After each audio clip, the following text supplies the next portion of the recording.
गजाननं भूतगणादिसेवितं कपित्थजम्बूफलचारुभक्षणम् उमासुतं शोकविनाशकारकं नमामि विघ्नेश्वरपादपङ्कजम्।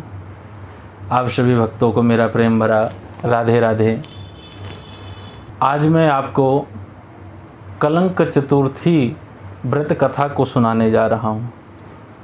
अर्थात अगर आपने धोखे से भी चंद्रमा का दर्शन कर लिया है, क्योंकि भाद्रपद शुक्ल पक्ष की चतुर्थी जिस दिन गजानन सरकार का जन्म भी हुआ और उस दिन गणेश जी को गज का शीश भी लगा।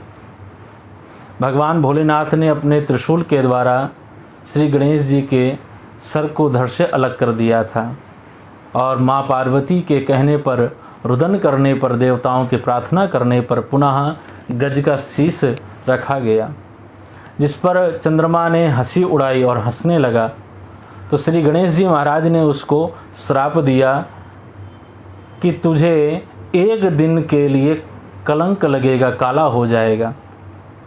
तो भाद्रपद शुक्ल पक्ष की चतुर्थी को चंद्रमा को कलंक लगा। जिस दिन अगर भूल से भी किसी ने भी चतुर्थी के उस चंद्रमा का दर्शन कर लिया, देख लिया, उसके जीवन में एक बार उसको कलंक जरूर लगेगा। इसका उपाय क्या है, इसकी कथा क्या है? एक बार भगवान श्री कृष्ण ने भी चतुर्थी का चंद्रमा देखा तो भगवान को भी चोरी का एक कलंक लगा। सत्राजित राजा ने अपराध लगाया चोरी का कि भगवान श्री कृष्ण ने, द्वारकाधीश ने मेरी सिमंतक मणि चुरा ली है। अब मैं आपको कथा सुनाने जा रहा हूँ, आप उस कथा को सुने, जिससे कि चतुर्थी के, कलंक चतुर्थी के चंद्रमा का दोष दूर होगा। एक बार भगवान श्री कृष्ण द्वारिकाधीश द्वारिकापुरी में बैठे थे। सभा के मध्य में अनेक सभाजन लोग अपने अपने आसन पर बैठे थे। सामने से एक राजा आया, नाम था सत्राजित। सब लोगों ने सोचा हमारी सभा में भगवान सूर्य आ गए हैं क्या? भगवान श्री कृष्ण ने कहा ये राजा सत्राजित है, भगवान सूर्य की आराधना करके इसको सिमंतक मणि प्राप्त हुई, जो नित्य ही 8 भार सोना देती है। 1 क्विंटल 60 किलो नित्य ही वह सोना देती है। भगवान श्री कृष्ण ने कहा सत्राजित से, तुम अपनी मणि को हमारे राजकोष में जमा कर दो, तुम्हें खतरा हो सकता है। सत्राजित के मन में विचार आया, श्री द्वारकाधीश मेरी मणि को लेना चाहते हैं। वहाँ से चला गया।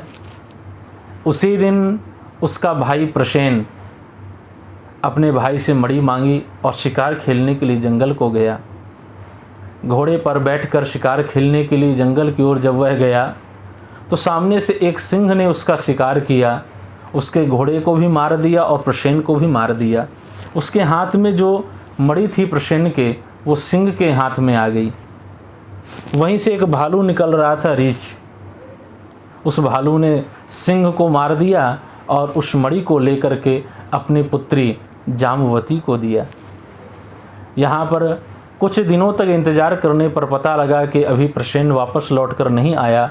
तो सत्राजित ने भगवान श्री कृष्ण पर आरोप लगा दिया, हे कृष्ण, हे द्वारकाधीश, तुमने मेरी मणि को चुराया है और मेरे भाई का भी पता नहीं, अभी तक वह लौट कर नहीं आया।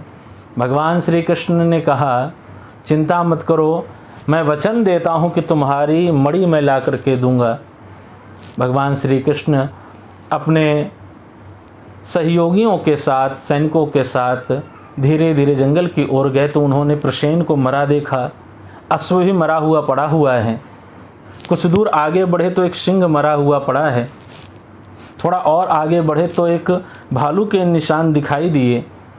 उन पद चिन्हों को देख करके गुफा की ओर भगवान गए। वहाँ उन्होंने देखा एक कन्या जिसके हाथ में मणि है, उसका नाम था जाम्बवती।